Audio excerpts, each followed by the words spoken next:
माझा.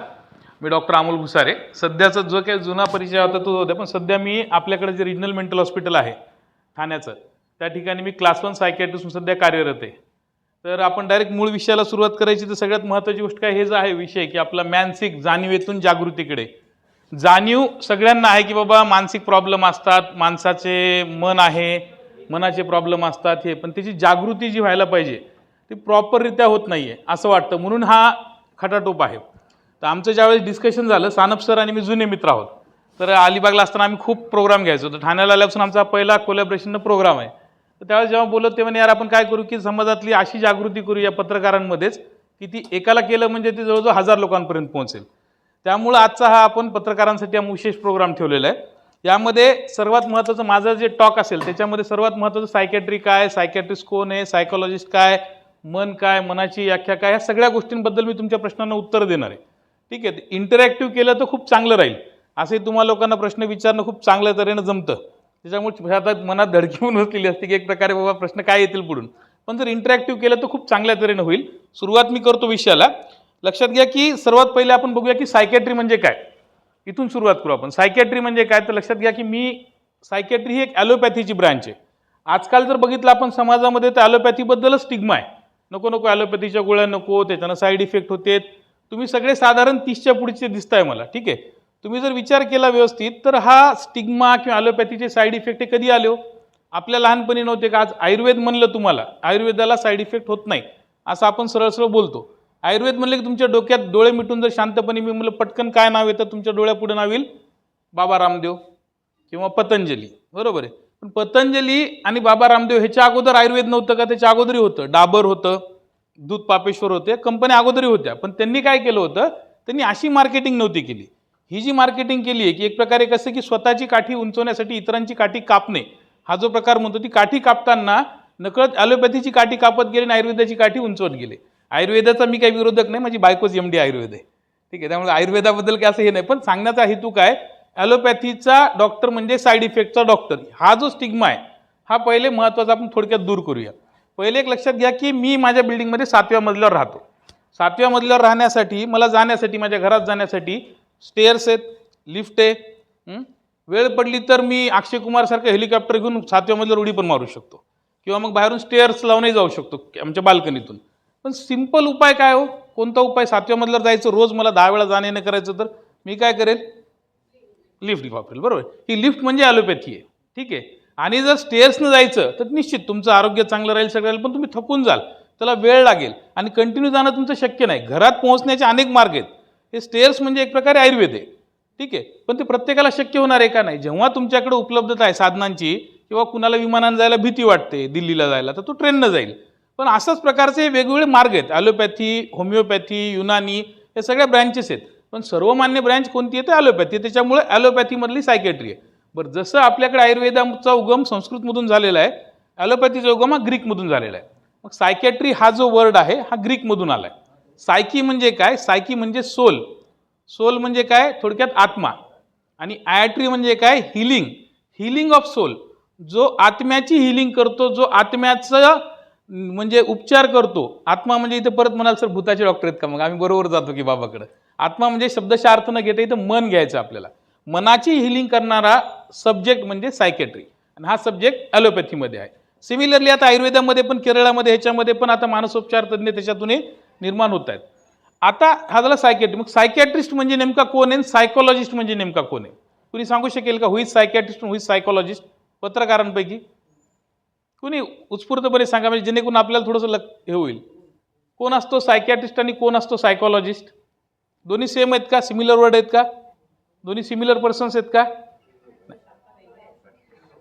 सायकॅट्रिस्ट म्हणजे काय? म्हण एक माईक द्या ना त्यांच्याकडे खाली. समीर, हां, दोन्ही वेगवेगळे आहेत.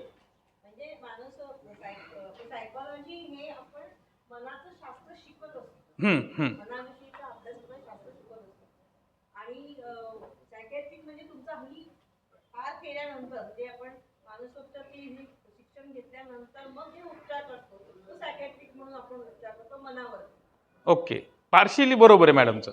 अजून कोणाला ऍड करायचं ह्याच्यामध्ये? एक लक्षात घ्या की आज काय होतं की सायकोलॉजिस्ट आणि सायकॅट्रिस्ट दोघांना सेम समजलं जातं. सायकोलॉजी म्हणजे काय आणि सायकॅट्रिस्ट म्हणजे काय? सायकॅट्रिस्ट म्हणजे मी पहिलेच म्हणले की ॲलोपॅथीची ब्रँच आहे. मी पहिले MBBS शिक्षण माझं पूर्ण केलेलं आहे आणि MBBS शिक्षण पूर्ण केल्यानंतर जेव्हा नीट PG एंट्रन्स दिली, एंट्रन्स दिल्यानंतर ऑप्शन होते की बाबा तुला कार्डिओलॉजिस्ट व्हायचं आहे का, तुला कान नाक घसा तज्ज्ञ व्हायचं आहे का, ऑप्थॅल्मॉलॉजिस्ट व्हायचं आहे का, किंवा मनाचा डॉक्टर व्हायचं आहे का. तर सायकॅट्रिस्ट म्हणजे मनाचा डॉक्टर. पहिले MBBS झालेले, मग MD DPM DNB हे जे शिक्षण आहे ते त्याच्यामध्ये MD स्पेशल केलेले. मग MBBS होणं का गरजेचं होतं? पहिले त्याला शरीराचं सखोल नॉलेज असणं गरजेचं आहे. अल्टिमेटली मन हा तुमच्या शरीराचाच पार्ट आहे. जर तुम्हाला त्या गावाचीच माहिती नसेल तर त्या पर्टिक्युलर घरापर्यंत तुम्ही पोहोचू नाही शकणार. म्हणून शरीराचं पूर्ण नॉलेज असणारा व्यक्ती, ज्याला शरीराचे आजार विकार, शरीराची प्रक्रिया, त्याच्यामध्ये कसा गोंधळ उडतो, हे सगळं नॉलेज MBBS मध्ये भेटतं. आणि त्यानंतर 3 वर्ष आम्ही फक्त मनाचा अभ्यास करतो, त्याला म्हणतात सायकॅट्रिस्ट. बट सायकोलॉजिस्ट कोण झाले? तर सायकोलॉजिस्ट म्हणजे आमचे mental health professionals. Mental health professional म्हणजे काय? जसं आपण बघतो की पॅथॉलॉजिस्ट आणि लॅब टेक्निशियन DMLT झालेलं असतं, सिमिलरली सायकोलॉजिस्ट असतात. पण ह्याच्यामध्ये सायकोलॉजीमध्ये अनेक ब्रँचेस आहेत. त्याच्यामध्ये काउन्सिलिंग सायकोलॉजी वेगळी, क्लिनिकल सायकोलॉजी वेगळी. आम्हाला कधी कधी टेस्टिंग लागतात, कुणाला काउन्सिलिंगसाठी लागतात, त्यावेळेस आम्ही सायकोलॉजिस्टकडे पाठवतो. ठीक आहे. पण एक भ्रम कसा झाला आहे की सायकॅट्रिस्ट म्हणजे मनोविकार तज्ज्ञ आणि सायकोलॉजिस्ट म्हणजे मनोविकास तज्ज्ञ. बरोबर आहे. विकार झाला तर सायकॅट्रिस्टकडे जा आणि विकास करायचा तर तुम्हाला सायकोलॉजिस्टकडे जायचं आहे. मग साहजिक आहे, कुणाला तरी ॲक्सेप्ट होईल का की मला विकार आहे किंवा मला हे नाही. लक्षात घ्या, सायकॅट्रिस्ट म्हणजेच आपण काय माहिती का, आता आपल्याला माहिती घरी डिलिव्हरी होते आपली, बरोबर, बाळ प्रेग्नन्सी असते. प्रेग्नन्सी झाल्यानंतर आपण कोणत्या डॉक्टरकडे जातो? प्रेग्नन्सी झाल्यानंतर आपण स्त्री रोग तज्ज्ञाकडे जातो. मला सांगा, गायनेकोलॉजिस्टला मराठी स्त्रीरोग म्हणतात. प्रेग्नन्सी हा कोणता रोग आहे ज्यासाठी आपण अशा स्त्रीरोग तज्ज्ञाकडे जातोय? तिथं आपण नाही विचार करत. बरोबर आहे. वॅक्सिनेशन द्यायला बालरोग तज्ज्ञाकडे जावं लागतं. वॅक्सिनेशन म्हणजे रोग नाही, आपण मस्त घरून सजून दजून जेवण करून मग जातो. प्रेग्नन्सीला UPT पॉझिटिव्ह आली खुश होतो. प्रेग्नन्सी झाली की डॉक्टरला पेढे वाटतो. कुणाला वाटतो? रोग तज्ज्ञाला. आणि इथं मनोविकार तज्ज्ञाकडे जायचं म्हणलं की आपल्या मनामध्ये काय, एक प्रकारची भीती आहे. कुणी बघतंय का, मग सर तुमचं प्रायव्हेट कुठे आहे, मग तुम्ही मला वेळ देता का, सर प्रत्यक्षात भेटायला येत नाही, मी तुम्हाला फोनवर बोलतो, ऑनलाईन करता का. हा विकाराला या रला जर आपण स केलं तर काय होईल? प्रत्येकाला वाटेल की नाही नाही हा डॉक्टर माझाच आहे. बरोबर आहे. मग हा विकास करताना तुम्हाला काउन्सिलिंग लागेल का तुम्हाला औषधोपचार लागेल, हे ठरवण्याचं काम कुणाचं असलं पाहिजे? डॉक्टरचं. पण आजकाल काय झाले, पेशंट जसं काय किराणा मालाच्या दुकानात चाललेत यादी घेऊन, अर्धा किलो साखर द्या, अर्धा किलो पत्ती द्या. त्या टाईपमध्ये डॉक्टर आम्हाला फक्त काउन्सिलिंग द्या, आम्हाला फक्त गोळ्या द्या, आम्हाला ECT नको, आम्हाला हे नको. तुम्ही डॉक्टरकडे गेल्यानंतर त्यावेळेस त्या डॉक्टरकडे पूर्णपणे तुम्ही तुमची हिस्ट्री दिल्यानंतर डॉक्टर ठरवेल की तुमच्यासाठी आवश्यक काय ते. तर सिमिलरली लक्षात घ्या, आजपासून मनोविकार तज्ज्ञाला मनोविकास तज्ज्ञ जर म्हणलं तर समाजातला खूप मोठ्या प्रमाणातला स्टिग्मा हा तिथं दूर होऊ शकतो. आता नेमकं मन कुठे हो? मला सांगा, मन म्हणजे काय नेमकं? कोण सांगेल काय असतं मन? मनाचा तज्ज्ञ आहे मी सगळे, पण मन म्हणजे नेमकं काय? कुणी सांगा. बोला मॅडम, बोला, सांगा सांगा. तुम्हीच आहेत, तुम्ही बोलणार आहेत. हा बोला. बाकीचे सगळे लाजतायत किंवा मग विचार करतायत.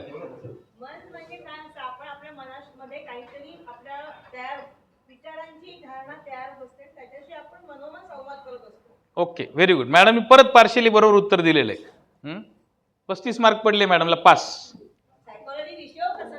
Very good, very good. आज अजून कुणाला ऍड करायचं त्याच्यामध्ये? स्वतःशी स्वतःचा संवाद साधणारा माध्यम. मी काल परवा रोजच 4 व्हीलर घेऊन जावं लागलो. सिग्नलला एक माणूस असं मोठमोठ्यानं ओरडू लागलं कारमध्ये. मग मला काय वाटलं की ते वेळ आहे काय की आज का बोलाय. सायकॅट्रिस्ट ना, नंतर बघितलं ते ब्लूटूथवर बोलत होतं. बरोबर आहे. म्हणजे आता स्वतःशी स्वतः संवाद साधणं म्हणता येईल का नाही. आजकाल काय झाले, फक्त बिहेवियरवरून कुणाला आपण डायरेक्ट हे जज नाही करू शकत. लक्षात घ्या.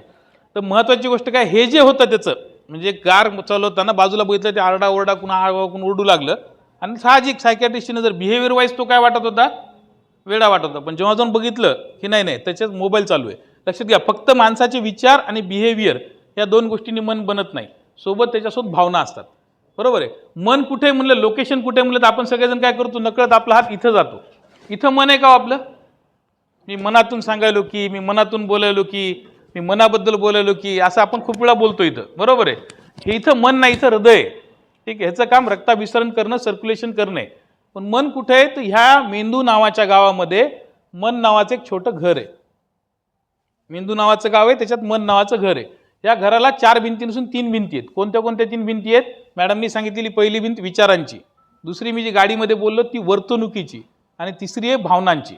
ठीक आहे. जेव्हा व्यक्तीच्या भावना, विचार आणि वर्तणूक ह्याची सांगड बसते, हे एकमेकाशी सुसंगत असतात, तेव्हा व्यक्ती हा नॉर्मल असतो. जेव्हा त्याचे भावना, विचार आणि त्याची वर्तणूक हे एकमेकाशी सुसंगत नसून विसंगत होते, त्यावेळेस त्या व्यक्तीला सायकियाट्रिस्टची किंवा सायकोलॉजिस्टची मदत घेण्याची आवश्यकता असते. आता याचं उत्तम उदाहरण म्हणजे काय? एक भावना, बाबा विचार काय? मला संसार खूप सुखानं करायचा आहे, हा माझा विचार आहे. भावना काय? माझं माझ्या पत्नीवर, माझ्या मुलावर भरपूर प्रेम आहे. आणि वर्तणूक काय? रोज दारू पिऊन चाललो त्यांना मारायलो. काय झालं? इथं कुठं ना कुठेतरी भावना, विचार आणि वर्तणुकीची सांगड बसते का? नाही. अशा वेळेस तुम्हाला काय करावं लागेल? सायकियाट्रिस्टकडे जावं लागेल. ठीक आहे. आता लक्षात घ्या की आपण आजचा विषय म्हणजे सायकियाट्रिस्टलाच काय आणलं बरं, एखाद्या कार्डिओलॉजिस्टला नाही आणलं, काय नाही आणलं. थोडक्यात परत पहिले जे घ्यायचं होतं, हेल्थ म्हणजे काय? Health is not मिअर absence of disease. म्हणजे काय? आरोग्य म्हणजे फक्त आजाराचा अभाव असणं नाही. It is complete well-being. कशाची? 4 गोष्टींची: physical, mental, social and spiritual. म्हणजे हेल्थ नावाच्या कोर्समध्ये 4 विषय आहेत: physical health, mental health, social health आणि स्पिरिच्युअल हेल्थ. आता एखाद्या विषयामध्ये आज जर बघितलं, सकाळी उठून सगळेजण पळायला जातात, अर्धा घंटा मॉर्निंग वॉक करतो, डाएट व्यवस्थित करतो, फास्ट फूड खात नाही, मी जिम करतो, हे सगळं काय झालं? फिजिकल हेल्थचे पॅरामीटर्स आहेत. पण जे बाकीचे 3 गोष्टी आहेत, म्हणजे एका कोर्समध्ये ॲडमिशन घेतल्यानंतर आपण जर एकाच विषयात टॉपर आलो आणि बाकीच्या 3 विषयात फेल झालो तर आपण पास होऊ का? नाही. तर बाकीच्या विषयात देखील आपल्याला अभ्यास करणं गरजेचं आहे. बाकीचे विषय कोणते? सोशल, स्पिरिच्युअल आणि मेंटल. आता आज जे आपला प्रोग्राम चाललाय हे काय झाले? फक्त पत्रकारांसाठी आपण केले. पत्रकारांची एक सोसायटी आहे, ह्याच्यातून तुमचे आल्यानंतर तुम्ही एकमेकाशी बोलत बसलात, गप्पा मारलात, तुझं काय चाललंय, काय चाललंय, गप्पा मारलात. हे इनडायरेक्टली काय झालं? तुमच्या सोशल हेल्थला हातभार लागला. हा जो काही लेक्चर देतोय मी, अवेअरनेस करतोय, हे इनडायरेक्टली तुमच्या मेंटल हेल्थमध्ये ह्याचा हातभार लागणार आहे. आणि स्पिरिच्युअल हेल्थ म्हणजे काय? लक्षात घ्या, देवधर्म करणं, अंधश्रद्धा करणं म्हणजे स्पिरिच्युअल हेल्थ नाही. स्पिरिच्युअली म्हणजे काय? आपल्याला अंतरात, मॅडम म्हणले ना, आपण आपल्याशी संवाद करणं, पॉझिटिव्ह संवाद करणं, ह्याला एक प्रकारे आपण स्पिरिच्युअल हेल्थ असं आपण संबोधतो. तर ह्या ज्या गोष्टी आहेत, ह्या गोष्टी समाजामध्ये घडण्यासाठी म्हणून आजचा हा खटाटोप आहे आपला. लक्षात घ्या की सायकॅट्रीमध्ये सगळ्यात मोठी चॅलेंज काय? सध्या सर्वात मोठी चॅलेंज सायकॅट्रीमध्ये जर काय असेल ना, तर अवेअरनेस म्हणजे जागृती नाही आहे. जागृती आहे तर कशाची जागृती? सायकॅट्रिस्ट आहे, भाषण देतात, यूट्यूबला रील टाकतात, त्याचे व्ह्यूअर्स वाढतात आणि त्यातून बोलतात. सायकॅट्रीमध्ये 2 प्रकारचे डिसीज असतात, एक असतं न्यूरोटिक, एक असतं सायकोटिक. न्यूरोटिक म्हणजे काय? Depression, anxiety, panic attack, phobia, हे सगळे कम्प्लिटली नीट होणारे आजार आहेत. ह्याला आपण काय म्हणतो? जसं आता मॅडम मला आल्या म्हणल्या स्ट्रेस. ठीक आहे. स्ट्रेस म्हणजे नेमका काय? स्ट्रेस प्रत्येक वेळेस चुकीचाच असतो का? स्ट्रेस प्रत्येक वेळेस चुकीचाच आहे का? म्हणजे स्ट्रेस आला की वाईटच आहे का? स्ट्रेस 2 प्रकारचा असतो, युस्ट्रेस आणि डिस्ट्रेस. उद्या माझा पेपर आहे परीक्षेचा आणि आदल्या दिवशी मला खूप ताण आलाय परीक्षेचा. एक्झॅक्टली स्ट्रेस म्हणजे काय? जेव्हा तुमचं प्रेशर जास्ती असतं आणि रिसोर्सेस कमी असतात, त्या गोष्टीला आपण स्ट्रेस म्हणतो. When there is resources are less and pressure is more, that is stress. पण या कमी रिसोर्सेसमध्ये ते प्रेशर तुम्ही कशा प्रकारे हँडल करता, यावरून तुमचा स्ट्रेस हा युस्ट्रेस आहे का डिस्ट्रेस आहे हे डिसाईड होतं. युस्ट्रेस म्हणजे काय? उद्या परीक्षा आहे, आदल्या दिवशी मला वाचायचे, वर्षभर वाचलेलं नाही आहे पुस्तक, मी एका दिवस पुस्तक वाचणं शक्य होईल का? नाही. मग हे पुस्तक वाचायचं असेल तर मला काय पटपट रिव्हिजन होतं माझं, परीक्षेला जातो मी आणि जाऊन एक्झाममध्ये जाऊन लिहून येतो आणि पास होतो, दॅट इज युस्ट्रेस. पण उद्या माझा रिझल्ट आहे आणि मी पास होईल का फेल होईल काय नाही, या गोष्टी जमजम फेल झालो, आता कसं होईल काय होईल याचा मी खूप जास्ती प्रमाणात स्ट्रेस घ्यायला लागलो. त्यावेळेस माझ्या मनात काय विचार यायला पाहिजे? फेल झाल्यानंतर ॲज अ पत्रकार मला सांगाल का कोणी?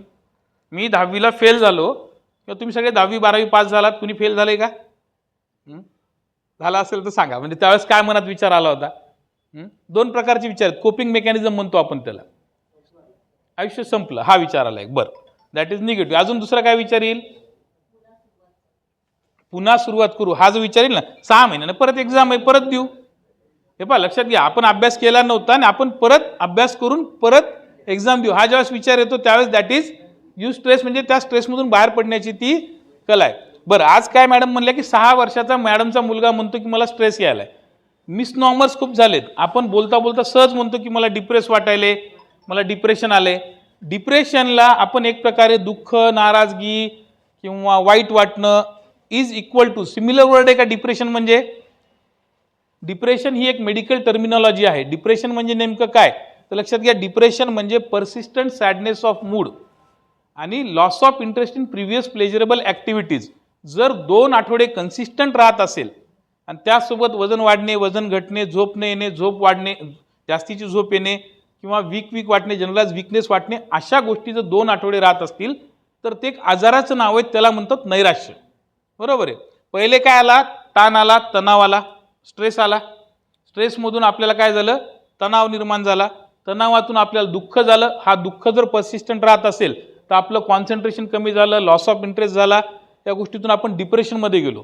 हे डिप्रेशन जे आहे, हे डिप्रेशन माइल्ड स्वरूपाचं असेल सुरुवातीलाच, आणि आपल्याला लक्षात येतं, लक्षात घ्या, कुठलीही गोष्ट आपल्या वर्तणुकीत येण्याच्या अगोदर आपल्या भावना विचारांमध्ये येते, मग ती आपल्या वर्तणुकीत येते, म्हणजे आपल्या कृतीत येते. आपले भावना विचार काय ते आपण जोपर्यंत कुणाशी कन्वे करणार नाही तोपर्यंत कळणार नाही. पण आपल्या लक्षात येते की नाही, माझ्या मनात भावना आजकाल वाईट यायल्यात, माझ्या मनात वेगळे विचार यायलेत, आणि हे जेव्हा वर्तणुकीत दिसतील तेव्हा आपल्या घरच्यांना किंवा आपल्या आजूबाजूच्यांना ते लक्षात येतील. त्यावेळेस पकडून सायकॅट्रिस्टकडे जाणं म्हणजे काय, गोळ्या औषध खाणं. पण जर आपल्या भावना विचारांमधला फरक जर आपल्याला लक्षात आला अगोदरच, आणि तो जर आपण नोटीस केला आणि आपण वेळीच जर डॉक्टरकडे गेलो, तर मियर काउन्सिलिंगनं सुद्धा तुमचं डिप्रेशन नीट होऊ शकतं. त्याला माइल्ड प्रकारचं डिप्रेशन म्हणतो. हेच जर आपण वेळीच नाही केलं काय होईल, माइल्डचं मध्यम स्वरूपात म्हणजेच मॉडरेट स्वरूपात हे डिप्रेशन जाईल. आणि हेच डिप्रेशन जर अजून काही दिवस पर्सिस्टंट राहिलं तर काय होईल, सिव्हिअरमध्ये जाईल. सिव्हिअरमध्ये जेव्हा ते जातं त्यावेळेस माणसाच्या मनामध्ये 3 भावना निर्माण होतात. सर्वात पहिली भावना काय, माझ्या आयुष्याला आता काहीच आशावाद राहिलेला नाही, माझ्या आयुष्यात आता काहीच होऊ शकत नाही, मला कुठलीच काहीच किंमत नाही, म्हणजे काय, होपलेसनेस, वर्थलेसनेस. मग हळूच माणसाच्या मनात निर्माण होते की आता माझी कुणीच मदत करू शकत नाही, हेल्पलेसनेस. म्हणजे हा ट्रायड तयार होतो, आशावाद नसणे, किंमत नसणे आणि हेल्पलेस फील करणे. म्हणजे होपलेसनेस, वर्थलेसनेस आणि हेल्पलेसनेस या 3 गोष्टींचा जेव्हा ट्रायड माणसाच्या मनात तयार होतो त्यावेळेस माणसाच्या मनामध्ये विचार येतात आत्महत्येचे. माणसाला वाटते जीवन नकोसं झाले. बरे, जीवन डायरेक्ट जाऊन द्या वाटतं का, नाही. सुरुवातीला माणसाला वाटते देवा खूप झाला आता उचलून घे, असं वाटायला की बिल्डिंग पडावून मरून जाऊ, ते कसाब न्याव, गोळ्या मला घालाव, गाडी एखादी उडून जाऊ. म्हणजे स्वतःला जाऊन करायचे का त्याच्यामध्ये काही नाही, स्वतःला जाऊन काही करायचं नाही, इतरांनी कुणीतरी करायचंय. ह्याला काय म्हणतात, पॅसिव्ह सुसायडल आयडिएशन. हे जर आपण वेळेस ट्रीट नाही केले तर मग काय होतं, हे कन्वर्ट होतात ॲक्टिव्ह सुसायडल आयडिएशनमध्ये. आत्ता जाऊ ट्रेन खाली जाऊन जीव द्याव, आत्ता जाऊ पंख्याला लटकाव, असं वाटेल. ह्याच्यामध्ये ॲक्टिव्हली आपली इन्व्हॉल्वमेंट आपल्याला करावी वाटते. असं केल्यानंतर मग व्यक्ती करतो सुसायडल अटेम्प्ट, आणि हा जर सक्सेसफुल झाला तर व्यक्तीचं आयुष्य तिथं संपतं. बिईंग रिपोर्टर तुम्हा सगळ्यांना सुसाईडचा विषय मुद्दामून सांगतोय, कारण की आपल्याला माहिती की एक मला सांगा, आपण सगळ्यांनी कोविडचा काळ अनुभवलाय. ॲज अ रिपोर्टर कोणी मला सांगेल का कोविडच्या म्हणजे रजिस्टर्ड किंवा ऑफिशियल डेथ किती आहेत आपल्याकडं, आकडा कुणी सांगेल का, माहिती आहे कुणाला, देशातलं नाही 5,33,847 डेथ आहेत आपल्याकडं. ठीक आहे, इथं आल्यावरच बघितलं मी आता मॅडमशी बोलताच. ठीक आहे, आपल्याकडे रेकॉर्डेड डेथ आहेत किती, 5,33,847 भारतामध्ये कोविडमध्ये लोक मृत्युमुखी पडलेत करोनामुळं. ठीक आहे, बरं, ह्या लोकांनी मृत्युमुखी पडू नये म्हणून समाजातल्या फक्त डॉक्टरनं प्रयत्न केले नव्हते. लक्षात घ्या, फ्रंटलाईन वर्कर्स म्हणायचो आपण त्यांना. काय, फ्रंटलाईन वर्कर्समध्ये पत्रकार होते, पोलीस होते, बँक कर्मचारी होते, एस टी महामंडळवाले होते, शॉपकीपर होते. सगळ्या लोकांनी समाजातल्या प्रत्येक स्तरातून काम केल्यानंतर सुद्धा 5,33,847 लोकांची डेथ झाली. बरोबर आहे. आज जर आपण हा आकडा बघितला, तुम्हाला माहिती आहे की NCRB national crime record bureau याचा 2023चा डाटा प्रकाशित झालेला आहे, 2024चा नाही अजून. 23 मध्ये 1,71,418 लोकांनी कंप्लिटेड सुसाईड केले. आता बिईंग रिपोर्टर तुम्ही हे खूप चांगल्या तऱ्हेने सांगू शकता की प्रत्येक सुसाईडचं रिपोर्टिंग होतं का, गावखेड्यामध्ये किंवा पेरिफेरीला प्रत्येक सुसाईड हे रिपोर्ट होतो का, नाही. पण हे अंडर रिपोर्टिंग आहे. अंडर रिपोर्टिंग काय म्हणते, 1,71,418 लोकांनी सुसाईड केलेले NCRB सांगतोय, मी मनानं नाही सांगत. आता हे झालं, मग ठीक आहे ना सर, कोविडमध्ये आपण एवढं काम केलं तर कोविडच्या डेथ जास्तीच आहेत कंपेरेटिव्ह, पण ह्याच्या 20 पट म्हणजे किती, 34 लाख लोक रिपोर्टिंगवर सुसायडल अटेम्प्ट करतात, म्हणजे जीवन संपवण्याचा प्रयत्न करतात.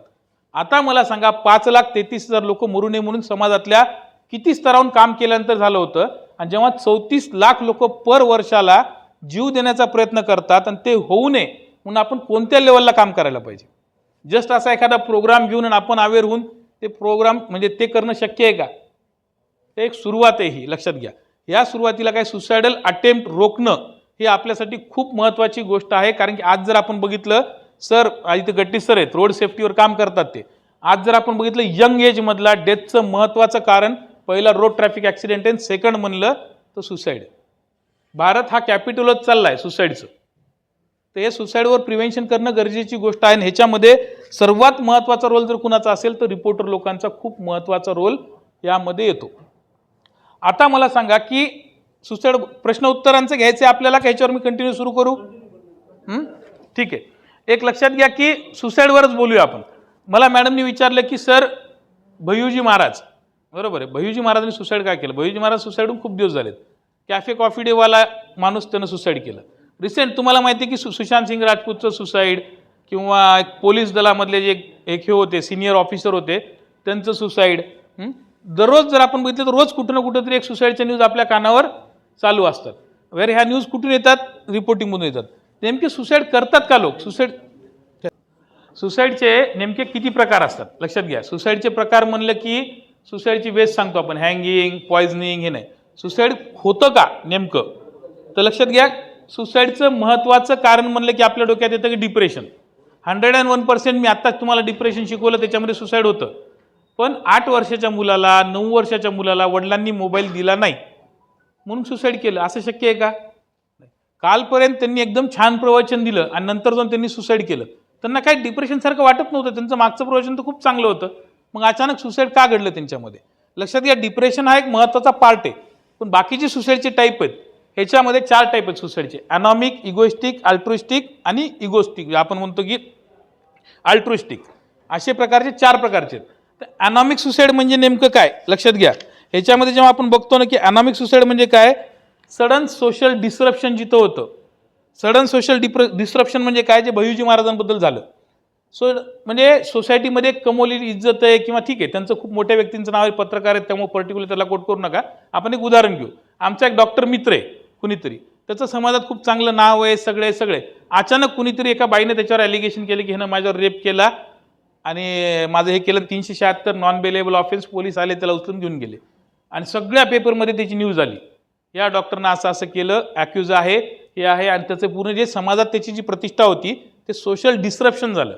हे ज्यावेळेस सोशल डिस्रप्शन होते, अशा वेळेस त्या व्यक्तीला जगण्याची इच्छा संपून जाते आणि अचानकपणे तो जो सुसाईड करतो त्या सुसाईडला आपण अनॉमिक टाईप ऑफ सुसाईड म्हणतो. ठीक आहे. दुसरं इगोइस्टिक टाईप सुसाईड. इगोइस्टिक म्हणजे काय, सगळ्यांमध्ये मिळून मिसळून राहणारा माणूस आहे, सगळे अचानक पण त्याला कॅन्सर झाला, त्याला पॅरालिसिस झाला, तो घरीच पडू नये, किंवा एक वृद्ध व्यक्ती आहे आणि तो त्याच्या घरचे सगळेजण त्याच्यासोबतचे सोडून निघून गेलेत आणि तो आता एकटाच राहिला आहे. म्हणजे काय, सोसायटीमध्ये इंटिग्रेट असून तो सोसायटीच्या बाहेर पडला. अशा वेळेस त्या व्यक्तीच्या मनात जे विचार येतात त्याला इगोइस्टिक टाईप ऑफ सुसाईड म्हणतो. आणि तिसरं जे अल्ट्रुइस्टिक टाईप सुसाईड आहे, म्हणजे हे काय, मराठा क्रांती मोर्चामध्ये त्यांनी जे सुसाईड केलं, म्हणजे काय, समाजाच्या हितासाठी मी काहीतरी स्वतःचा जीव बलिदान करतोय, त्याला आपण अल्ट्रुइस्टिक टाईप ऑफ सुसाईड म्हणतो. आणि एक महत्त्वाचं कोणतं, फॅटलिस्टिक टाईप ऑफ सुसाईड, जे आपल्याला खूप कॉमनली पाहायला भेटतं, जिथं की एकदम ऑप्रेस फिलिंग आहे, रेग्युलेटेड बिहेवियर आहे. म्हणजे काय की जेल, तिथं सकाळी 9ला उठायचे, 8ला उठायचे, खायला एवढंच भेटणार आहे. हे लक्षात घ्या. Oppress type, fatalistic type of suicide आपल्या लहान मुलांचे किंवा आपल्या घरामध्ये सुद्धा होतात. ज्याला म्हणतो ना की ओढून ताणून किंवा एकदम संस्कार, किंवा एकदम ज्याला म्हणून आपण डिसिप्लिननं राहणं, किंवा एकदम त्यांना प्रेशर करणं, रेग्युलेटेड बिहेवियर करणं, तिथं सुद्धा फॅटलिस्टिक टाईप ऑफ सुसाईड होऊ शकतात. ते सुसाईडचे वेगळे 4 टाईप आहेत. या 4 टाईपमध्ये जे सुसाईड होते ते प्रत्येक सुसाईड प्रिव्हेंटेबल असतो का? 99.99 सुसाईड हे प्रिव्हेंट करू शकतो, पण 0.1% सुसाईड आपण प्रिव्हेंट करू शकत नाही, जो इम्पल्सिव्ह आहे. पण सुसाईड प्रिव्हेंट करायचं म्हणजे नेमकं काय करायचं, तर सुसाईडचे वॉर्निंग साईन्स सांगणं गरजेची गोष्ट आहे. सुसाईडचे वॉर्निंग साईन्स काय सांगायचे? महत्त्वाची गोष्ट काय की आपण रुटीनली बोलतो बघा, सायकॅट्रिस्टकडं कोणता पेशंट गेला पाहिजे किंवा कुणाकडे घेऊन गेलं पाहिजे, सर स्पेसिफिकली सांगा. भावना, विचार आणि वर्तणुकीचा गोंधळ आम्हाला कळाला नाही. लक्षात घ्या, तुम्ही ॲज अ पत्रकार तुम्हाला माहिती की PMP, एखाद्या व्यक्तीची प्री मॉर्बिड पर्सनॅलिटी, आजारी पडण्याच्या अगोदरच्या पर्सनॅलिटीमध्ये जर सडन त्याच्यामध्ये जर काही चेंज आला तर आपण काय करतो, त्याला विचारतो, अरे काय झालं, तू आज रोजच्यासारखं दिसत नाही बाबा. त्याला जेव्हा आपण विचारतो त्या PMP मधला चेंज काय झालं, तुला अचानक पहिल्यासारखं वागत नाहीये, ह्याच्यामध्ये दोन्ही गोष्टी आहेत. लक्षात घ्या, एखादा व्यक्ती जो माझ्यासारखा बडबड करणार आहे अचानक शांत झाला, तू म्हणणार अरे काय झाला, तू शांत शांत का वागतोय, हा पहिला प्रश्न विचारणं म्हणजेच एक प्रकारचं आपण त्याचं सुसाईडचं प्रिव्हेन्शन करणं आहे. 2017 मध्ये WHO जे 7 एप्रिल येणारा दिवस आहे आपला, त्यावेळेस तुम्ही सगळेजण पेपरमध्ये जाहिरात करता किंवा आमच्याकडून कोट घेता, health day, world health day आपण सेलिब्रेट करतो. तर 7 एप्रिलची थीम काय होती, डिप्रेशन लेट्स टॉक, चला बोलूया नैराश्याविषयी. हे कधी होतं 2017. Now we are in 2026. तरी आपण काय म्हणतोय, जाणीवेतून जागृतीकडे चला आपण थोडंसं त्याच्याबद्दल बोलूया. म्हणजे आज जवळजवळ 9 वर्ष झालेत, पण आपण अजून तिथं की मौनातून बोलकं व्हा बाबा, बोलायला चालू करा. हे जे आहे हे ज्यावेळेस आपण बोलायला लागतो तो हा पहिला साईन आहे. दुसरी महत्त्वाची गोष्ट काय की याच्यामध्ये जर एखाद्या व्यक्तीची PMP डिरेंज झालेली असेल तर आपण अशा व्यक्तीला बोलतं केलं आणि त्या व्यक्तीने जर आपल्याला त्याच्या भावना आणि विचार सांगितले तर आपल्याला त्या गोष्टी लक्षात येऊ शकतात की नाही, ह्याचा काहीतरी प्रॉब्लेम दिसतोय. चल आपण एक्सपर्टकडे जाऊ. एक्सपर्टकडे जायला म्हणलं की परत मग त्याच्या मनामध्ये सायकॅट्रिस्टकडे जायचं म्हणलं की नाही सायकॅट्रिस्टकडे जायचं म्हणलं की परत काय, मला काय वेळ लागले का, हे नॉर्मल आहे. बरं, स्ट्रेस एखाद्या व्यक्तीचं काउन्सिलिंग करणं हा एक खूप महत्त्वाचा शब्द आहे की उठसूट मी काउन्सिलिंग खूप छान करतो, मी काउन्सिलिंग करतो, मी काउन्सिलिंग घेतो, किंवा काउन्सिलिंग हा इतका भडीमार झालेला आहे लोकांच्या मनावर. खरंच नेमकं काउन्सिलिंग म्हणजे काय हो? सजेशन आणि काउन्सिलिंग ह्याच्यामध्ये काही फरक आहे का नाही? आपण आपल्या अनुभवातून दिलेलं सजेशन, 2 नवरा बायकोचे भांडणं झाले, मित्र आला विचारायला लागला का रे बायको नीट वागाने गेली, काय करू काय नाही, पाठवा तिच्या आयला डायव्हर्सची नोटीस तिला, कशी नीट होत नाही बघू आपण, दे पाठवून माहेरी तिला, जा 90 पिऊन रात्री घरी. हे जे झालं हे काउन्सिलिंग झालं का? नाही, सजेशन झालं. ठीक आहे. आणि मी खूप छान काउन्सिलिंग करतो. काउन्सिलिंग म्हणजे काय, त्याच्या जागी जाऊन विचार करणं आणि त्याला 4 रस्ते सांगणं. तू असं वागलं तर हे होईल, तू दारू पिऊन गेलास घरी तर आज तुझे भांडणं अजून वाढतील, तू माहेरी पाठवला तर तिच्या घरच्यांना वेगळं वाटेल, तू जर डायव्हर्शन नोटीस पाठवला तर विषय संपूनच जाईल. असे जे म्हणजे ह्या जे समुपदेशन म्हणजे काय, जे बसस्टँडला उभा टाकलेला कंट्रोलर असतो बघा, फलाट क्रमांक 1ची गाडी इकडे जाईल, फलाट क्रमांकची तिकडे जाईल, फलाट क्रमांकची जाईल, 4-5 बसेस आहेत, तुम्हाला कोणत्या बसमध्ये बसायचंय हे तुम्ही ठरवायचंय. पण हे सांगणारा व्यक्ती हा कंप्लीट न्यूट्रल असला पाहिजे. मला जायचे नाशिकला आणि फलाटवाला माणूस म्हणला नाही तू बस त्या अलिबागच्या बसमध्ये, बसेल का मी? नाही. तर हा ज्यावेळेस न्यूट्रल व्यक्ती असेल तरच तो व्यक्ती काउन्सिलिंग करू शकतो. काउन्सिलिंग म्हणजे काय, पुढच्या व्यक्तीच्या जागी जाऊन त्याला दिलेला न्यूट्रल उपदेश येतो, सल्ला नाहीये. उपदेश म्हणजे काय, समुपदेशन म्हणतो आपण त्याला. बरं, अजून एक खूप कॉमन वर्ड झालाय, फॅशन झाली, तिथं ट्रेंड झालाय, म्हणजे स्टिग्मा खूप आहे, सायकॅट्रीचा स्टिग्मा खूप आहे. पण थेरपीला चाललो मी, माझ्या मुलाला मी थेरपीला घेऊन चालले, मग थेरपीला चालले. काय थेरपी म्हणजे, तर तिथं जाणे आणि तिथं CBT काउन्सिलिंग, ठीक आहे, दॅट इज थेरपी, हा एक ट्रीटमेंटचाच पार्ट आहे. पण ते फॅशन स्टेटमेंट करतात लोक, गोळ्या औषध खायच्या नाही. ह्या गोळ्या औषध न खाण्यामागे नेमका स्टिग्मा काय किंवा मिथ काय, त्या गोळ्या औषधांची सवय लागते, डॉक्टर झोपीच्या गोळ्या देतात. तुम्हाला एक गोष्ट माहिती आहे का, तुमच्या ओळखीच्या पैकी आजपर्यंत, आता मॅडमनी सांगितले की सायकॅट्रीचे नाडकर्णी सर प्रॅक्टिस सुरू करून ठाण्यामध्ये 40 ते 45 वर्ष झालेत.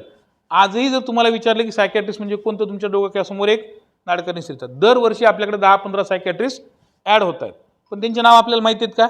नाही. पण तुम्हाला जर मी आत्ता विचारले पीडियाट्रिशियन सांगा, फिजिशियन सांगा, कार्डिओलॉजिस्ट सांगा, तुम्ही पटपट 4-5 तर आठवतील. पण सायकॅट्रिस्ट म्हणले की आठवणार आहेत का? नाही. बरं, आपण मेट्रो सिटीमध्ये राहतो. मी पूर्वी अलिबागला होतो. अलिबागला आम्ही 3 सायकॅट्रिस्ट होतो, म्हणजे पनवेलपासून पार मंडणगडपर्यंत फक्त 3 सायकॅट्रिस्ट, 2 गव्हर्नमेंटवाले, 1 प्रायव्हेट. त्या लोकसंख्येला 3च सायकॅट्रिस्ट होते. भारतामधली लोकसंख्या 150 करोड आहे. सायकॅट्रिस्टची संख्या किती हो? सायकॅट्रिस्ट आपल्या भारतामध्ये फक्त 20 ते 25 हजार आहेत. एवढ्या मोठ्या जनसंख्येमागे जर 20 ते 25 हजार सायकॅट्रिस्ट असतील तर ते पेशंट बघतील का, अशा अवेअरनेस सेशन करतील? त्याच्यामुळं सायकॅट्रिस्ट संख्या कमी असल्यामुळं आपल्याला हे मेंटल हेल्थ प्रोफेशनल तयार करायचे. मेंटल हेल्थ प्रोफेशनल म्हणजे काय, ॲटलीस्ट स्क्रीनिंग करणं. तुमच्याकडून उपचाराची अपेक्षा नाही, पण तुमच्याकडून स्क्रीनिंग होऊन चल बाबा सायकॅट्रिस्टकडे घेऊन जाणं. मग तुम्ही लोक जेव्हा सायकॅट्रिस्टकडे एखाद्या पेशंटला घेऊन जाता तेव्हा तुम्हाला कोणत्या अडचणी येतात? सगळ्यात पहिली महत्त्वाची अडचण काय येते, नाही मला वेड्याच्या डॉक्टरकडे जायचं नाही, मला वेड लागलं नाही. त्याचं उत्तर तुमच्याकडे काय असेल, विकार नाही विकास आहे. ठीक आहे. दुसरा प्रश्न काय असतो त्यांचा, नाही तर झोपीच्याच गोळ्या देते आणि ते गोळ्या मला खायच्या नाही. बरं, त्याला एक सांगा, झोपीच्या गोळ्या, आज माझं प्रिस्क्रिप्शन कोणत्याही डॉक्टरकडे जर गेलं, थोडक्यात काय की मी एक मर्सिडीजचा म्हणण्यापेक्षा मी ट्रॅक्टरचा मेकॅनिक म्हणून, मर्सिडीज म्हणून स्वतःचीच तारीफ केल्यासारखं होईल, मी एक ट्रॅक्टरचा मेकॅनिक आहे. आणि ते बिघडलेलं ट्रॅक्टर घेऊन तुम्ही एखाद्या 2 व्हीलरवाल्याकडे गेलात आणि त्याला विचारलं ते कसं केले दुरुस्त केले सांग बरं, ते सांगू शकेल का हो? सांगेल नाही नाही ह्याचा थोडासा प्रॉब्लेम आहे हे ते, पण एक्झॅक्ट सांगू शकेल का तो प्रॉब्लेम? नाही. सेकंड ओपिनियन घ्यायचं असेल तुम्हाला तर सायकॅट्रिस्ट घ्यावं लागेल. आम्ही ट्रॅक्टरचे मेकॅनिक आहेत, बाकी मर्सिडीज कोडावाल्या जर मेकॅनिककडे तुम्ही गेलात म्हणजे दुसऱ्या फिजिशियनकडे दुसऱ्या एखाद्या सर्जनकडे गेलात ते काय म्हणतात हां ठीक आहे हे ना वर बघतात सायकॅट्रिस्ट आहे ओके हां 4 गोळ्या ना या गोळ्या झोपीच्या आहेत. अरे झोपीची असेल तर 1 गोळी देईल, 4 गोळ्या का देईल? बरं सकाळी का देईल झोपीची गोळी? डॉक्टरला दिवसभर थोडीच झोपून ठेवायचं पेशंटला. इथं लक्षात घ्या बाकी डॉक्टरांना फक्त रुग्ण नीट करायचे असतात, सायकॅट्रिस्टना रुग्णासोबत त्याचे नातेवाईक सुद्धा ट्रीट करायचे असतात. कसे त्यांना हे पहिले समजून सांगावं लागतं आम्हाला. विशेष म्हणजे सगळ्यात पॅनिक नातेवाईक म्हणलं तर आई, दुसरा पॅनिक नातेवाईक म्हणलं तर शिक्षक. कारण त्यांना माझ्या मुलाला हे होईल, माझ्या मुलाला गोळी नको, त्याची सवय लागेल, त्याचं हे होईल, अशा गोष्टी समाजामध्ये एवढ्या पसरल्यात. बरं हे कुठून पसरले हो? सायकॅट्रीच्या गोळ्या म्हणजे झोपीच्या गोळ्या, सायकॅट्रीच्या गोळ्या म्हणजे आता एक आजकाल मला कालच एकाने प्रश्न विचारला की सर हे मुलींवर अत्याचार करतात आणि काहीतरी भुलीचं गुंगीचं औषध दिलं, हे औषध देणारे डॉक्टर म्हणजे तुम्हीच का? म्हणजे कुठं भेटतं हे गुंगीचं औषध? म्हणजे तुमचेच औषध असतात का? म्हणलं सांगतो, सगळं सांगतो मॅडम. तुम्ही असे प्रश्न मला इंटरॅक्टिव्ह करा म्हणजे काय होईल आपल्याला खूप चांगल्या तऱ्हेने सांगतो. तेच सांगतो मी तुम्हाला. झोपीच्या गोळ्या का दिल्या जातात एक सांगतो मी तुम्हाला. मला सांगा तुम्हाला झोप येते का? बरं समजा आपण येते, कोणत्या गावून येते तुमची झोप? परभणीहून येते, नांदेडहून येते? झोप म्हणजे काय लक्षात घ्या, मी तुम्हाला सांगतो उदाहरण हसायसाठी म्हणलं फक्त, दुसरं काय नाही. लक्षात घ्या झोप येणं म्हणजे कुठल्या गावाहून येणं नाही. झोप म्हणजे काय आपल्या डोक्यातले विचार जात नाहीत. तुमच्या प्रश्नाचं उत्तर देतो. एखादी गोष्ट वॅकंट केल्याशिवाय नवीन गोष्टी ती जाऊन बसणार नाही, बरोबर आहे. आपल्या डोक्यातले विचार आपल्या डोक्यातली जे भावना आहेत ते जात नाहीत म्हणून आपल्याला झोप येत नाही, बरोबर. ते जर शांत झाले तर काय होईल? झोप येईल. मी जेव्हा एखाद्या सायकॅट्रीच्या गोळ्या औषध देतो तेव्हा काय होतं, डोक्यातले विचार शांत होतात, भावना तुमच्या व्यवस्थित होतात, न्यूट्रलाइज होतात, मग तुम्ही ठरवून झोपू शकता. म्हणून त्या गोळ्यांमुळे झोप येते. बरं लोकांचं काय म्हणणं असतं, सवय लागली सवय लागली. बरं मला सांगा आतापैकी इथंपैकी बाजूच्या मॅडमला चष्मा आहे. मॅडम चष्मा कोणी दिलाय तुम्हाला? कोणत्या डॉक्टरांनी कधी दिलाय? वर्ष आता रिसेंट लागलाय. अच्छा ठीक आहे. बरं जे चष्मा आहे ना आजकाल लहान मुलांना पण चष्मा लागतोय बघा, बरोबर आहे. मी जेव्हा लहान होतो तर आमच्या वर्गात जर हार्डली एखाद दुसऱ्या मुलाला चष्मा असायचा, त्याला सगळे ढापण्या, डबल बॅटरी असे चिडवायचे. आज कुठंतरी असं पाहताना बघायला भेटतं का आपल्याला? मी मुलगी बघायला जायचं असेल लग्नासाठी तर ती मुलगी चष्मा लपवून ठेवायची, आणि अचानक घरी आलं की मग अरे चष्मा आहे हिला तर, अरे मेरे साथ दगा हो गया. आज असं म्हणतं का कोणी? नाही. का नाही म्हणतो लक्षात घ्या. आज मला चष्मा नाही, मी डॉक्टर वाटत नाही, मी चष्मा लावून बघतो पण अजून वेगळाच दिसतो मी. म्हणजे आज एखाद्याला जर सोज्वळ रूप पाहिजे असेल, स्टाईल स्टेटमेंट करायचे असेल तर लोक चष्मा लावून फिरतात. बरं हा व्यंग आहे तुमचा आजार आहे, मायोपिया हायपरमेट्रोपिया, निकटदृष्टिता दूरदृष्टिता नावाचा आजार आहे. आजार तुम्ही डोक्यावर घेऊन मिरवताय, उगाच मिरवताय का? नाही. ह्याच्यावर समाजातल्या प्रत्येक स्तरातून ह्याच्यावर अवेअरनेस झालाय. आज स्वतःला तुम्ही आंधळं म्हणत नाही, कुणीच म्हणत नाही. तुम्हाला जर विचारलं आजार आहे का, मला कुठलाच आजार नाही. डोळ्यावर भला मोठा 4 नंबरचा चष्मा आहे आणि बाई उठून सांगते मला कुठलाच आजार नाही. आजारच समजत नाही त्याला. आपण का नाही समजत? कारण त्याचा उपचार तुम्ही प्रॉपर घेताय. जर उपचार एखाद्याचा व्यवस्थित असेल तर आपल्याला कुठले सिम्पटम दिसणार नाहीत. चष्मा काढला की दिसत नाही, चष्मा काढला की आपल्याला दिसायला लागतं, बरोबर आहे. हे जेवढं सिम्पल आहे सिमिलरली सायकॅट्रीचं पण सिम्पल आहे. पण ह्या चष्म्यासाठी अवेअरनेस करण्यासाठी लेन्स कार्ट, टायटन, टी व्हीवाले लोक सगळ्यांनी म्हणजे सगळ्या स्तरातून प्रकार हे झाले. फक्त एक ऑप्थॅल्मॉलॉजिस्टून भाषण देऊन झालं का? नाही. सगळ्या समाजातल्या स्तरातून झाल्यामुळे आज हे व्यंग आपण मिरवतोय. सिमिलरली आपल्याला सायकॅट्रीच्या गोळ्या औषधांबद्दल देखील असंच समाजातल्या प्रत्येक स्तरातून जेव्हा आपण हे करू त्यावेळेस त्या गोष्टी होतील. आज जर तुम्हाला मी विचारलं की देव आला खाली आणि देव म्हणला की तुम्हाला मॅडम आजार घ्यायचे, 4 पैकी 1 आजार तुम्हाला निवडायचाच आहे. म्हणजे शाप उशाप असायचे ना अगोदरचे तसे 4 आजार मी सांगतो. 4 पैकी कोणता आजार तुम्ही घेणार? डायबिटीज, हायपरटेन्शन, ट्युबरक्युलोसिस आणि चौथा म्हणलं तर शिझोफ्रेनिया. कोणता आजार घेणार हो तुम्ही? शिझोफ्रेनिया म्हणजे मानसिक आजार, वेडेपणाचा आजार. कोणता आजार घेणार तुम्ही? नाही एक घ्यावंच लागेल. नाही एक घ्यावं लागेल तुम्हाला, कंपल्सरी आहे. नाही तर मग डायरेक्ट डेथ आहे. काय सांगा? शाप आहे इथं, देव आला आता. कोणता घ्याल आजार? मानसिक घ्याल, ठीक आहे. दुसरं कुणी अजून वेगळं उत्तर? काहीतरी मनात तर उत्तर ठरवलं असेल ना तुम्ही, सांगून तर बघा. तुम्ही सांगितल्याशिवाय मी कसं सांगेल तुम्हाला पुढे? सांगा.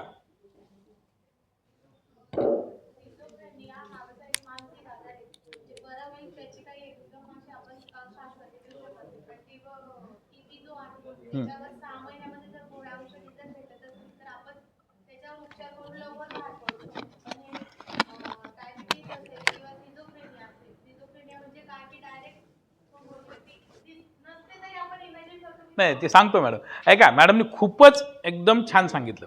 लक्षात घ्या, ट्रीटेबल आणि क्युरेबल. महत्त्वाचा मुद्दा काय आपल्याला कुठं फोकस करायचं आहे? टीबी हे सोडून द्या. आजारांचे प्रकार असतात ट्रीटेबल आणि क्युरेबल. ट्रीटेबल म्हणजे काय? काही आजार हे कंट्रोलमध्ये राहतात. तुमच्या डोळ्यावरचा चष्मा म्हणजे हा ट्रीटेबल आजार आहे. ट्रीटमेंट चालू, आजार नीट. ट्रीटमेंट बंद, आजार उद्भवला. बरोबर आहे. डायबिटीज, हायपरटेन्शन आणि सिझोफ्रेनिया हे तिन्ही आजार ट्रीटेबल कॅटेगरीत जातात.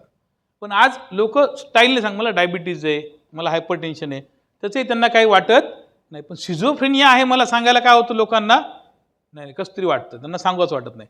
आणि टीबी म्हणलं तर भीती वाटते, कॅन्सर म्हणलं तर भीती वाटतं. टीबी, कॅन्सर हे कम्प्लिटली क्युरेबल आजार आहेत. 6 महिन्याची, हां एकदा जे काय त्रास आहे ते 6 महिन्याचा त्रास आहे. पण हे आजार बाकीचे, डायबिटीजचं कुणाला टेन्शन येतं का? नाही. हायपरटेन्शनचं टेन्शन येतं का? नाही. रोजच्या रोज आपण गोळी खातो. त्या गोळ्या खाताना आपण कधीच विचार करत नाही साईड इफेक्ट होईल का? त्या गोळ्या आपण ॲलोपॅथीच्या आहेत. कुणी म्हणतं का नाही 20 वर्ष, सर मला 20 वर्षापासून हायपरटेन्शनची ॲम्लो 5ची गोळी चालू आहे, लो सार्टान चालू आहे. काय दनादन नावं पाठ असतात, सगळे सांगतात. पण सिझोफ्रेनियाची गोळी खायला ह्याचं साईड इफेक्ट होईल का? त्या साईड इफेक्टवर खूप चांगला जोक आला होता आणि खरंच ते बघितलं होतं आम्ही. PSCला एक माणूस ओपी पॉयझन घेऊन आला होता मरण्याचा अटेम्प्ट करून, आणि त्याला जेव्हा इंजेक्शन दिलं, थांबा डॉक्टर त्याचा काही साईड इफेक्ट आहे का म्हणते. म्हणजे ओपी पॉयझन घेऊन त्याला मरायचं आणि इंजेक्शन देण्याचं साईड इफेक्ट काय होते का विचारायला तिथं. तर तसा प्रकार झाला. ते ॲलोपॅथी म्हणलं की साईड इफेक्ट, आणि सायकॅट्री म्हणलं की त्याचा साईड इफेक्ट. महत्त्वाची गोष्ट लक्षात घ्या, साईड इफेक्ट ह्या गोळ्यांचे डॉक्टर तुम्हाला पूर्ण तपासून गोळ्या औषध देतात. अजून एक महत्त्वाची गोष्ट सांगतो की एखाद्या सर्जनकडे, आज सायकॅट्रिस्टला तुम्ही पहिल्यांदा भेटताय, या अगोदर सायकॅट्रिस्ट कसा असतो, काय असतो, कुठंच काय बघितलेलं नाही. कुणी कुठं बघितला होता सायकॅट्रिस्ट या अगोदर? फर्स्ट टाइम सायकॅट्रिस्टला कोण बघतंय? इथं बसल्यापैकी यांनी आतापर्यंत सायकॅट्रिस्ट पाहिलाच नव्हता. आज पहिल्यांदा सायकॅट्रिस्ट, म्हणजे ऐकलेलं खूप आहे, पण सायकॅट्रिस्ट फिजिकली कसा दिसतो, काय दिसतो, फर्स्ट टाइम कोण बघते तुमच्यापैकी? सगळ्यांनी बघितलेलं आहे. कुणीतरी असेल ना एखादा ज्यानं सायकॅट्रिस्ट बघितलंच नाही, आज पहिल्यांदा सायकॅट्रिस्ट पाहताय असं? ऐकलेलं नाही. बरं, तुम्ही बघितलं, फर्स्ट टाइम बघताय. बरं, या अगोदर तुम्ही फर्स्ट टाइम मला बघताय, पण उभा टाका ना एक मिनिट, सर उभा टाका. टाका म्हणजे हां, परभणीची भाषा आहे आमच्या, उभा राहा, टाका म्हणतात आमच्याकडं, मराठवाड्याची भाषा आहे. मित्रा म्हणू की तुला वयानं लहान दिसतो. हां सांग, मला सांग, सायकॅट्रिस्ट फिजिकली बघत असेल तर सायकॅट्रिस्ट या अगोदर कुठं ऐकलंय, कुठं पाहिलंय? वेड्यांच्या दवाखान्यात. बरं, कुठं बघितलं वेड्यांच्या दवाखान्यात? गेलता कधी बघायला? सिव्हिलला. बरं, मेंटलला ठीक आहे, मनोरुग्णालयात नाही. पण टीव्हीवर पिक्चरमध्ये जे असतं ना, एक लक्षात घ्या, म्हणजे काय होतं, सेन्सेशनल मीडिया रिपोर्टिंग, किंवा आपल्याकडे काय माहिती का, आजकाल आपण बघतो बॉलिवूडमध्ये सायकॅट्रिस्टचा रोल कास्ट करायचा आहे. आकेरकर सर इथंच आहेत, ठीक आहे, आपले कास्टिंग आणि डायरेक्टर आहेत. ठीक, बस मित्रा, एक लक्षात घ्या. आता सर म्हणजे आपल्यासोबत डायरेक्टर पण आहे तिथं, सायकॅट्रिस्ट कास्ट करायचा आहे, सायकॅट्रिस्टचा रोल द्यायचा आहे, एखाद्या पिक्चरमध्ये साईड रोल द्यायचा आहे, त्याला काय रोल देणार? Comedy character. चला हवा येऊ द्या बघितलं तुम्ही, सगळ्यात हसायचं खेळ, येड्याचा डॉक्टर. अरे ते म्हणजे येड्याचा डॉक्टर, म्हणजे असं सगळेजण ते येड्याचा डॉक्टर करतात. बरं, 3 त्याचं नाव काय देणार? बाटलीवाला, काहीतरी कुठला चढाईवाला, काय त्याचं नाव, म्हणजे जगावेगळं नाव. ते नाव ऐकलं कीच हसायला येणार. रोल कुणाला? आसरा नीला वगैरे असे कॉमेडी कॅरेक्टरला. 3 बॉल फिरवणारा, ते सेंटर शॉकच्या ॲडव्हर्टाईजचा की केसवर गेलेला, असा कॅरेक्टर. एक तर असा केला, किंवा इनह्युमन कॅरेक्टर, नाही तर मग व्हिलनस कॅरेक्टर म्हणजे सायकॅट्रिस्ट. का तर एखाद्याला पनिशमेंट म्हणून ते करंट देतात सायकॅट्रिस्ट. करंट ट्रीटमेंट घ्यायची, नको आम्हाला नको. का? तुम्ही बघितली का नाही? ऑपरेशन करा पण करंट नको. कुणी इथं ते पिक्चर बघितला, जुनं फर्निचर पिक्चर बघितलाय कुणी? मराठी कुणी बघितलाय? महेश मांजरेकरचा आता रिसेंट पिक्चर आला होता. नसेल बघितलं तर जाऊन बघा, एक सीन फक्त बघा त्यातला. ते महेश मांजरेकरची बायको एक्सपायर होते, आणि तो तिचा एक म्हणजे टपोरी डॉन असतो, तो त्याला मानलेला मुलगा असतो, तो घेऊन जातो हॉस्पिटलमध्ये. डॉक्टर सांगतात शी इज डेड. काय म्हणतात? ती डेथ झाली. तो टपोरी काय करतो, अशी कशी डेथ झाली म्हणतोय, ते दे म्हणतंय. काय देऊ? अरे डेथ आहे म्हणते ती. नाही, ते करंट दे म्हणालो ना म्हणते तुला. काय म्हणते तिला? करंट दे सांगायला ना म्हणते. करंट म्हणजे काय? छातीवरची ते DC शॉक दे. बॉस पिक्चरमध्ये बघा रजनीकांत दिलेला आहे. मुद्दाहून पिक्चर सांगतोय तुम्हाला, कारण तुम्ही मीडिया, मला पिक्चर म्हणजे मीडिया आणि पिक्चर हे दोन्ही एक प्रकारे आपण सिमिलर समजून बघू. तिथं ते करंट दिला आणि ती बाई जिवंत होती. म्हणजे काय, मेलेल्या व्यक्तीला जिवंत करण्यासाठी करंट असतात. सेम सिच्युएशन बघा, तो करंट जो 360 जूलचा आहे. किती? 360 जूलचा. बरं, त्याची कास्टिंग कशी असते त्या डॉक्टरची, फिजिशियनची कास्टिंग म्हणजे 1000 लोकांतून तुम्हाला म्हणलं एक डॉक्टर आहे, त्याला शोधून आणा, तर बरोबर तुम्ही त्याला पकडून आणाल. असा सज्जन सोजवळ एकदम गोरा गोमटा, हातात आयफोन असतील असा डॉक्टर बरोबर आणता. आणि त्याच डॉक्टरच्या विरोधात त्याची डिग्री MBBS आहे, त्याचं MD झालेलं आहे, सेम आमचं MD झालेलं सायकॅट्रिस्ट. पण सायकॅट्रिस्टची कास्टिंग म्हणजे काय, असा सेंटर शॉकचा ॲडव्हर्टाईजवाला, काहीतरी त्याचे पॅन्ट वेगळी आहे, तिरंगी कलर घातलेला, असा मुद्दाहून ते कास्टिंगमध्ये दाखवणार, लोकांना काय कॉमेडी कॅरेक्टर करणार. आणि हा जेव्हा म्हणतो की बाबा तुमचा पेशंट हा सुसाईड करू शकतो आणि आपल्याला त्याला इलेक्ट्रो कन्व्हल्सिव्ह थेरपी म्हणजे आपल्याला शॉक ट्रीटमेंट द्यावी लागणार आहे, त्यास नाही नाही नाही नाही शॉक नको. का नको शॉक? इथं मेल्यानंतर जीवन म्हणजे काय माहिती का, घडून गेल्यानंतर आपल्याला सगळ्या गोष्टी सुचतात. इथं डॉक्टर करंट का देतोय त्याला, तर CCTचं आयडियल इंडिकेशन काय, सुसायडल आयडिएशन, सुसायडल अटेम्प्ट करणारा जर पेशंट असेल तर त्याच्यासाठी आपण ECT देतो. ECT दिले काय होतं, पेशंट तातडीनं रिकवर होतो. पण हे डॉक्टरचं नॉलेज त्याला सांगतो नाही नाही ECT नको. का? आम्ही विचारलं, कुणाला विचारलं, आमच्या घरातल्या डॉक्टरला. तुमच्या घरातले डॉक्टर कोण आहे? हॉस्पिटलमध्ये काम करणारी एक नर्स आहे, ती तुमच्या घरातली डॉक्टर आहे. आमचा दूरचा भाऊ डॉक्टर आहे. नाही नाही ते बघ ना, डॉक्टरला म्हण ना गोळ्या औषध नीट होते का. अरे ECT काय, ECT बद्दल अवेअरनेसच नाही आहे. लक्षात घ्या, कारण ECT बघितले कुठं आपण पिक्चरमध्ये, ते पेशंटला सनी देओलला त्रास द्यायला पनिशमेंट नाही आहे, that is a part of treatment आहे. आणि हे जेव्हा तुमचं तुम्ही विचारा, डॉक्टरशी विचारा, डॉक्टर बरं एखादी प्रेग्नंट लेडी असेल आणि तिला जर सायकॅट्रीचा काही प्रॉब्लेम झाला आणि तिला ट्रीटमेंटमध्ये सगळ्यात सेफेस्ट ट्रीटमेंट काय असेल तर ECT आहे. कारण त्या पोटातल्या बाळाला त्याचं काहीच होत नाही. हा 90 मिलीव्होल्टचा शॉक असतो फक्त, आणि तो पर्टिक्युलरली आपण मेंदूला देतो विथ ऑल प्रिकॉशन देतो. बरं ते 4 लोक का पकडतात मग? कारण की इलेक्ट्रो कन्व्हल्सिव्ह थेरपी म्हणजे कन्व्हल्जन त्याच्यामध्ये आपल्याला निर्माण करायचे. म्हणजे एखाद्या व्यक्तीला आकडी आली समजा इथं अचानक, तर काय करतील, 4 जण जाऊन पकडतील, एक साईडला तोंड करतील, कुणी चमचा ठेवायचा प्रयत्न करेल, एखादा असेल जो त्याला चप्पल फिप्पल त्याला वास द्यायला बघेल, तसं नाही. पण त्याला आपण एक करतो आणि त्याची हाडं डिस्लोकेट होऊ नये म्हणून 4 लोक त्याला पकडतात, जॉईंट डिस्लोकेट होऊ नये म्हणून. हे 4 लोक जर एखाद्या सायकॅट्रीचा पेशंट आहे, त्याला ये बाबा झोप, तुला आता ECT द्यायचं झोपेल का, त्याला पकडूनच आणावं लागेल. एक व्यक्ती टेबलवर झोपवतोय, त्याच्या हाताला कुणी पकडते, पायाला कुणी पकडते, हे कुठं ना कुठं तरी आपल्याला अमानुष वाटतं पाहणाऱ्याला. पण जेव्हा ती रिॲलिटी आहे तेव्हा आपल्याला कळतं नाही, त्याच्यासाठी ती गरज आहे. हे जे ECT आहे, हे समाजात पसरलेलं जे ECT बद्दलचं जे चुकीचा समज आहे, गैरसमज आहे, हा आपल्याला कुठं ना कुठं तरी दूर करायचा आहे. हा लक्षात. सायकॅट्रीच्या गोळ्यांची सवय लागते सर, त्या गोळ्या खाल्ल्यानंतर आयुष्यभर गोळ्या खाव्या लागतात. गरज आणि सवय हे 2 शब्द आहेत, लक्षात घ्या. मला रोज कपडे घालायची सवय आहे, मला रोज जेवायची सवय आहे, असं कोणी म्हणतं का? मला पाणी पियायची सवय आहे, रोज मला पाणी प्यावंच लागतं, त्याची गरज आहे तुम्हाला. जसं चष्म्याची आपल्याला सवय नाही, चष्म्याची मला गरज आहे, डायबिटीसच्या गोळीची मला गरज आहे, तसंच सिमिलरली काही आजारांमध्ये, शिझोफ्रेनिया, बायपोलर डिसऑर्डर, OCD मध्ये तुम्हाला गोळ्या औषधांची गरज ही लागते. आणि त्या गोळ्या औषध तुम्हाला खूप लाईफटाईम किंवा खूप लॉंग टर्मपर्यंत तुम्हाला खाव्या लागतात. पण काही आजार जे आहेत ते कम्प्लिटली क्युरेबल आहेत, फक्त त्याची ट्रीटमेंट लॉंग टर्म असते. जसं TBची 6 महिने घ्यावी लागते, तसं depression, anxiety, panic attack, phobia ह्याची ट्रीटमेंट तुम्हाला 1 वर्ष 1.5 वर्ष अशापर्यंत तुम्हाला ती घ्यावी लागते. त्याबद्दल हे.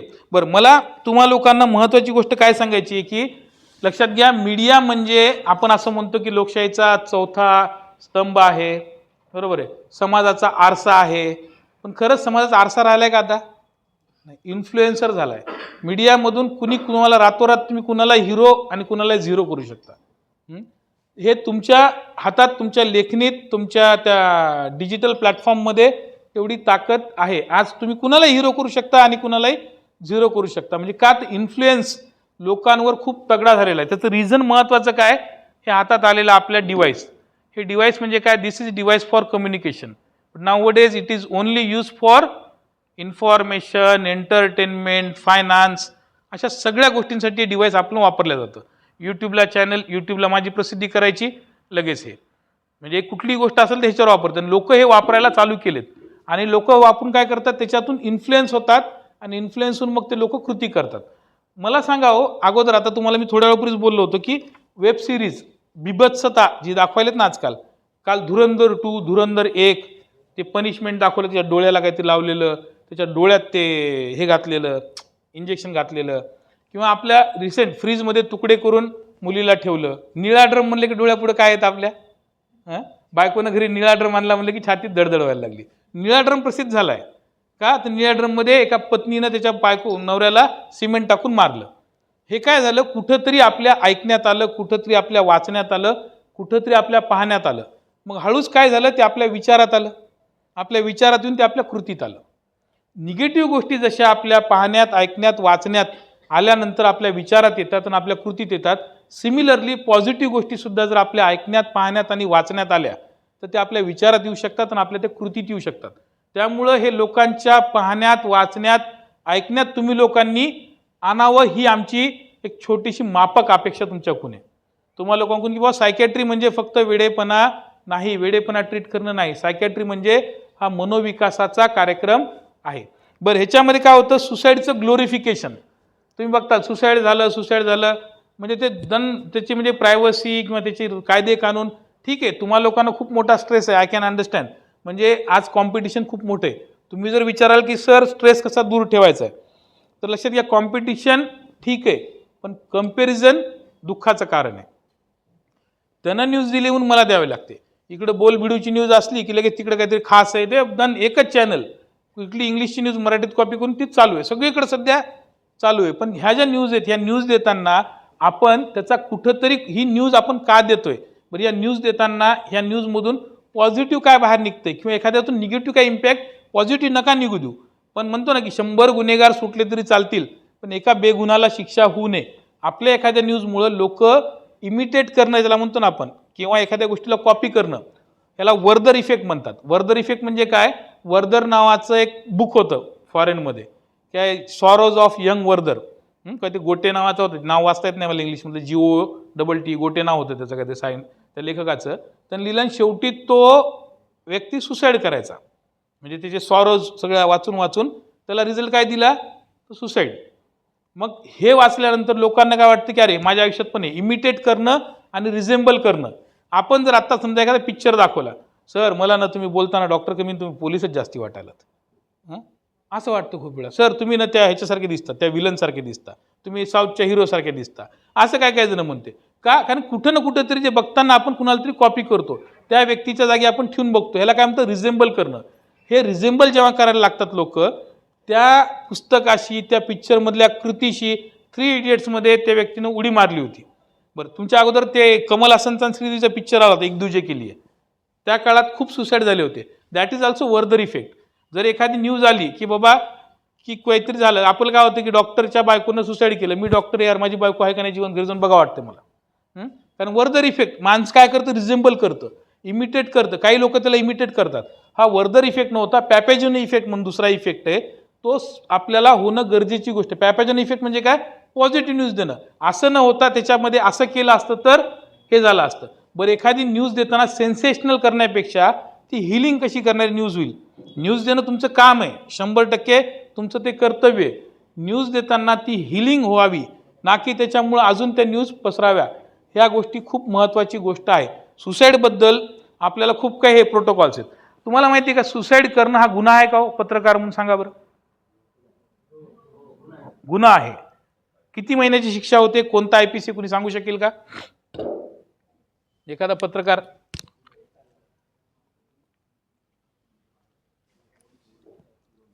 मध्ये कायदा आलाय, मेंटल हेल्थ केअर ऍक्ट, म्हणजे मानसिक आरोग्य कायदा, जो 2017चा आहे.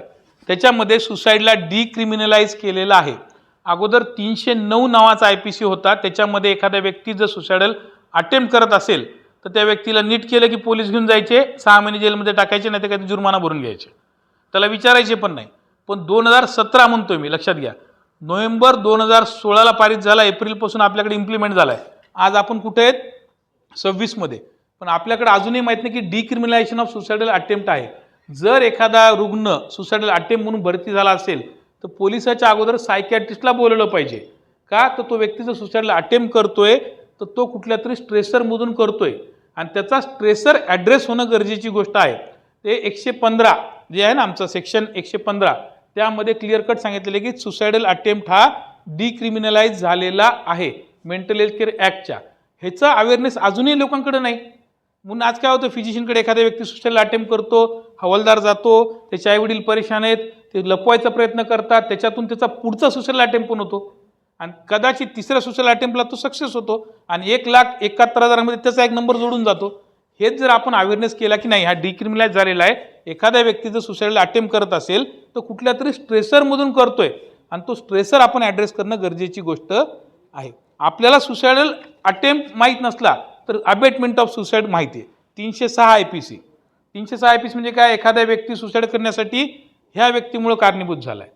बरं, न्यूड काहीतरी तुमचं एक अजून आहे बघा, न्यूड ब्रॉडकास्टिंग काहीतरी आणलं मी ते लिहून एक, त्याचे पण काही रूल्स आहेत तुमच्यासाठी. प्रेस काउन्सिल ऑफ इंडियाचे तर आहेत तुम्हाला रिपोर्टिंगमध्ये.